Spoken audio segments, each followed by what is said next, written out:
Un spectacle pareil ne devrait normalement jamais se dérouler. C'est la première fois qu'autant d'arbres doivent être abattus pour des raisons de sécurité. Le temps sec a laissé des séquelles. Par exemple, l'intérieur de ce tronc qui a viré au noir à cause d'un champignon. Le hêtre n'est pas un arbre au bois très résistant. Il peut donc devenir dangereux. Le bois est aussi dévalorisé économiquement. On pourra tout juste l'utiliser comme combustible. Les dégâts causés par le climat sec se situent principalement au niveau de la couronne des arbres, où la plupart des branches sont mortes. Le danger est réel pour les maisons en lisière de forêt et pour l'école. Les sentiers forestiers ne sont pas non plus à l'abri. Il y a de grandes branches sèches. On sait que le bois de hêtre est très cassant et nous avons peur qu'en cas de tempête hivernale, les branches se brisent et tombent sur le chemin.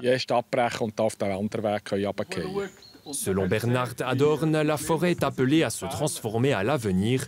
La raison, les plantes n'ont pas poussé dans ce climat. Il existe toutefois des exceptions. On a ici l'exemple du tilleul à grande feuille, qui n'a pas subi de dégâts et qui est encore bien vivant. Juste au-dessus, on a un érable plane qui se porte lui aussi très bien.